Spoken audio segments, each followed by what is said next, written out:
Don't do these 5 things.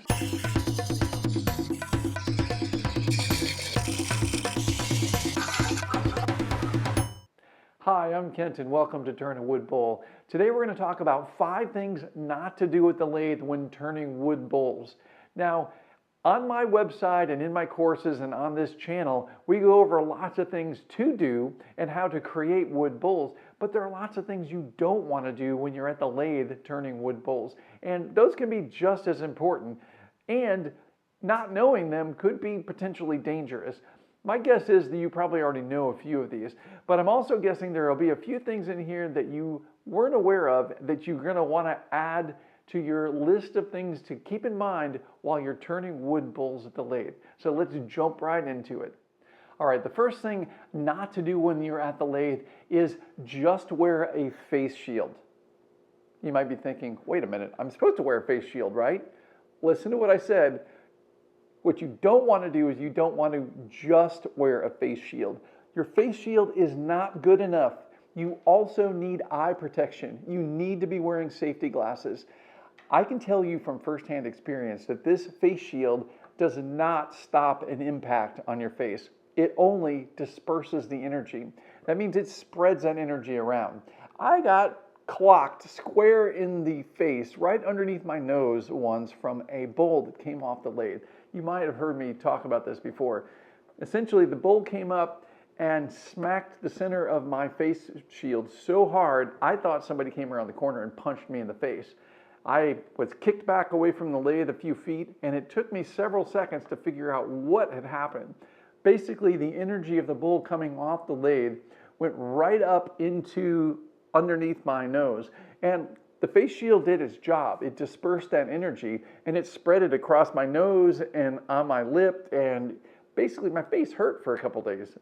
And it wasn't as if it completely protected me, but it most likely prevented me from losing a couple front teeth and having my lip cut open. So it is definitely beneficial. However, you also have to have your safety glasses on underneath the face shield, because if you have an impact like I had, which hit me here, if you have that impact at your eye, you're going to have some serious eye injury, and obviously we don't want that.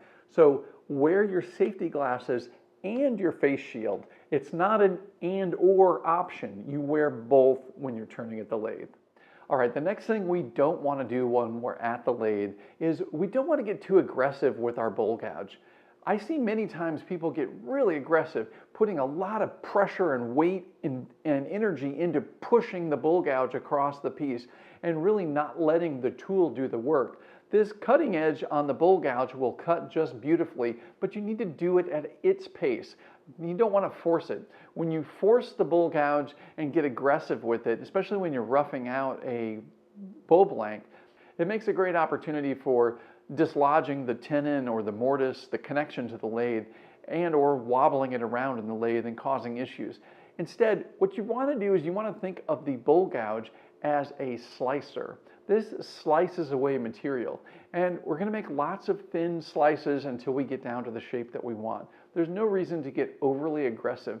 Being overly aggressive with your bowl gouge and your tools is just going to leave you with rough surfaces and a lot of frustration and headaches, because your bowl blank is most likely going to shift on its mount, and you're going to go from a centered piece and a balanced piece to a wobbly piece, and you're not going to really understand why. But I can tell you that being aggressive with the bowl gouge is not going to be your friend. So take your time, let the bowl gouge do what it does best, allow it to cut at its pace, and you're going to see much better results. All right, the next thing you don't want to do when you're at the lathe turning a bowl is to use spindle tools. Nope, you do not want to use spindle tools when turning a side grain mounted bowl. Now, what do I mean by side grain mounted bowl? Well, most of the bowls are turned side grain mounted. When you turn a side grain mounted bowl, you get beautiful effects like this, where you have the sides, you have an in grain, you have side grain, you have in grain. That means this bowl blank is mounted on its side. You can get effects like this. So this live edge bowl has this beautiful appearance of basically exposing the side of the growth of the tree. Well, this bowl it was half of a log, and it's what we consider side grain mounted. That means when it comes around the lathe, we have in grain, side grain, side grain, and it just repeats. Well, that all seems fine, but here's the issue. In grain is always our, I don't want to call it a problem, but it's always something to be mindful of, because when we cut the in grain, our tool is cutting at about a 90-degree angle. So we have a lot of energy we need to use to cut through the in grain, and then we cut side grain, which is really easy to cut, and then we've got to come back to in grain. So we have a lot of pressure and forces acting on the tool we're using. That's why you only want to use a bowl gouge when we're turning side grain mounted bowls. Now let me demonstrate this a little bit further with my toilet paper example. You might have seen this before. If this is the tree growing up and down, so these are all the rings of the tree, and this is the top of the tree, this is the bottom of the tree, and this is the log we cut out. We wouldn't use the whole log, but we would probably have a side of the log, okay? When we mount this to the lathe, it's rotating like you see here. So you see in grain, in grain. Those are those forces I was just mentioning. We have to use a lot of energy with the tool to cut through the in grain, and then it's easy on the sides. Now, if we have a spindle turning, this is spindles and pins, things of that nature, those are typically end-to-end turning. So they're mounted like this. So basically they're turning like that. So when you use a spindle tool, such as a parting tool, it's essentially just shaving away layers, like we would shave away layers on this toilet paper if I were to dig this into the paper right now. And it's not really hard for the tool to do, so that's no problem. However, if we take this tool and if we use it on a side grain mounted piece like we were just talking about, the in grain comes around the side grain, in grain, well, this tool is not designed to handle the energy that's needed with this in grain cut. One way you can tell spindle tools and determine if you're going to get in trouble is if the base of the tool where it goes into the handle becomes narrower. What happens is when this tool gets under the pressure of a side grain mounted bowl and it can't handle that energy, that base can snap right off, or the tool can bend. That happens very frequently. It happens a lot with roughing tools. This is a spindle roughing gouge. Again, you can see that the tool narrows as it comes into the handle. That's how you know that it's a spindle tool and not a bowl gouge. So you do not want to use this on side grain mounted bowls. This will break off at the base under the right conditions. Now, you've seen me use a spindle detail gouge, but I only use this in areas where it's not under a lot of force.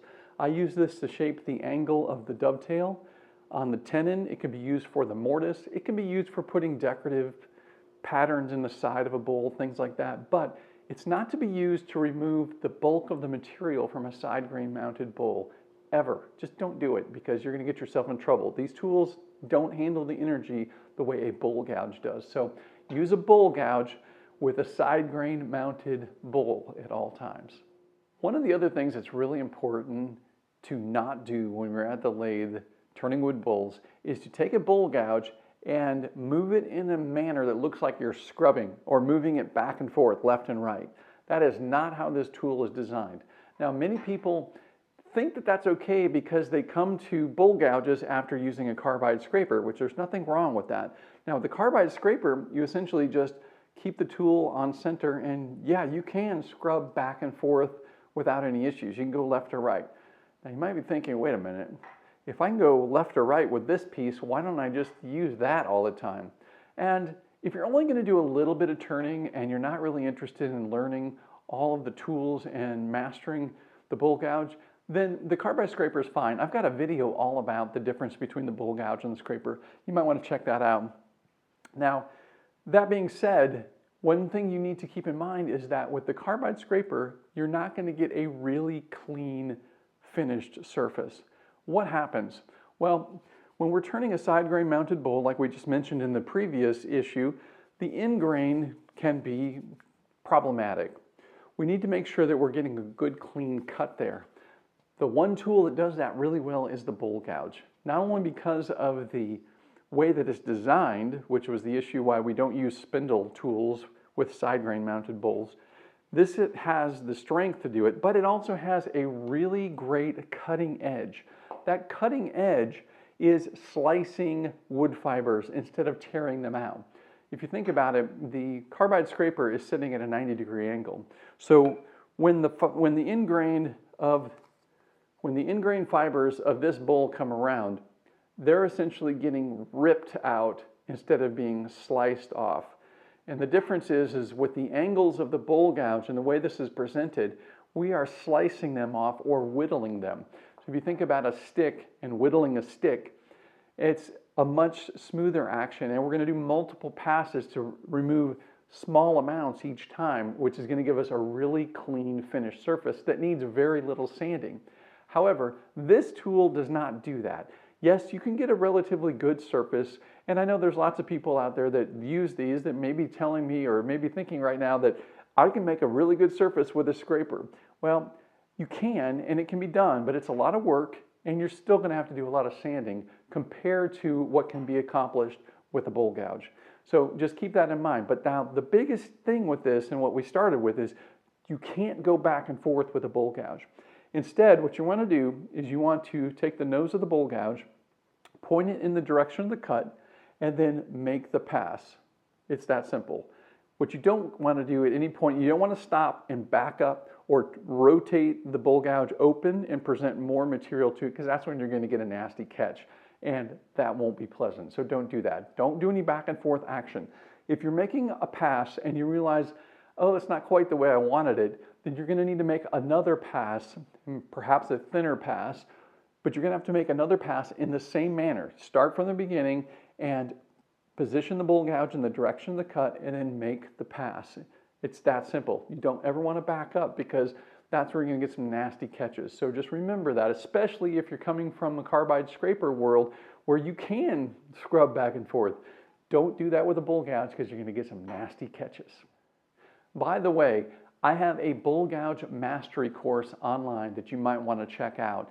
The whole idea of this course is to make this bowl gouge disappear. What do I mean by that? What I mean is I want you to have the skills and the knowledge and the muscle memory to use this tool without having to think about it, like it's second nature. So you're not sitting there thinking, oh wait, what was I supposed to do? Was I supposed to rotate this and then drop the handle and do this, or was I supposed to do that? Oh right, and I'm not supposed to scrub with it. This course is designed to get all of that out of your mind, so this tool becomes second nature to you, and instead of thinking about what you need to do with the bowl gouge, you start thinking about, how do I want that bowl to look? How can I design it with a shape that I like? And you focus on that instead of the mechanics of how the tool works. And I think you're going to really love this course, because once you can make this guy disappear and you don't have to think about it, you can create anything you want. So check out that course. Here's the fifth thing you don't want to do when you come up to the lathe to turn a wood bowl. You do not want to turn the power on if the power setting is set to anything other than the lowest or slowest speed. Yep, you want to start out there all the time. What you want to do is you want to start the lathe at the lowest setting and then slowly bring your speed up. This is an issue mainly for people that turn spindle work. Now, spindle work compared to bowl turning, spindle work has much smaller diameters, and their speeds can be incredibly fast compared to turning wood bowls. Now, with wood bowls, we really never want to exceed a speed of 1,000 RPMs, and that's only for a small bowl. The larger the bowl gets, the slower the RPMs need to be. I've got a video all about lathe speed. You might want to check that out after this video. So just keep that in mind. If you turn the lathe on with the speed up high and you have a rough bowl or a bowl blank that's unbalanced, you're going to have a shock, because by the time the lathe gets up to full speed and you have the RPMs too high, you're going to start getting a lot of vibration in your lathe. Your lathe might start walking around your shop. It's not a good thing. So what you do instead is you turn the power all the way down to the lowest setting, turn the lathe on, and then slowly bring that power up. You shouldn't exceed 1,000 RPMs. If you can get to 1,000 RPMs, you probably have a small bowl and it's well balanced. That's great. Don't go any faster than that. The rule of thumb is if you go over 1,000 RPMs and something happens to that bowl and it comes off the lathe, it tends to fly upward. And upward is where your head is, so that's not a good thing. So if you have it under 1,000 RPMs, Many times the bowl will just launch off and go down onto the floor, which is a little bit better, but we don't want it to come off the lathe either way. So keep your speed down and check that. So this brings up another point that's really good, is to develop really good practices when you're at the lathe. One of them we just mentioned is start with the power turned all the way down, and then you can bring it up until you see a little bit of vibration and then pull it back just a little bit. The other ones that you want to make sure that you're checking every time you come up to the lathe is make sure your tool rest is positioned properly so that you have your cutting edge of your tool on the center line. You don't have it too high or too low, and you've got it positioned so it's not touching the turning or it's not blocking it in one way. That becomes an issue when you're turning a winged piece like this. You can have the tool rest in position and everything seems fine if the tool rest is positioned here, but all of a sudden it might catch the tool rest here. So the other best practice is to take the headstock wheel and by hand rotate your piece before you turn on the lathe. Make sure the piece can completely rotate around without touching the tool rest, and make sure you have a clear rotation, then turn on the lathe. Another thing you want to do before you power up the lathe, after you've checked that your tool rest is in position by hand turning the headstock wheel, is position your body on one side of the turning or the other. Do not stand in the line of fire, meaning don't stand right in front of this rotating piece, because if it does come off, it has a chance of hitting you because you're standing right there. Most of the turning I do is on one side or on the other side of the turning. Occasionally I need to be standing in the line of fire, but it's not that often, and I'm very aware of it, and I don't stand there for very long. So keep that in mind. Doing these best practices and keeping these simple little steps in mind makes you that much safer when you're at the lathe. Okay, so there you have it. 5 things not to do at the lathe and optional things that you should do instead so that you have a better turning experience and a safer turning experience. Leave me a comment below. Let me know if you were aware of some of these or if there was a particular one or two that you weren't aware of that you're going to put into your routine of best practices when you're at the lathe. All right, guys, I hope you liked this video. If you did, do me a huge favor and click that like button and subscribe if you're not already subscribed. And check out my website, turnawoodbowl.com. Over there, I've got everything you want to know about turning wood bowls. Thank you so much for watching, and until next time, happy turning.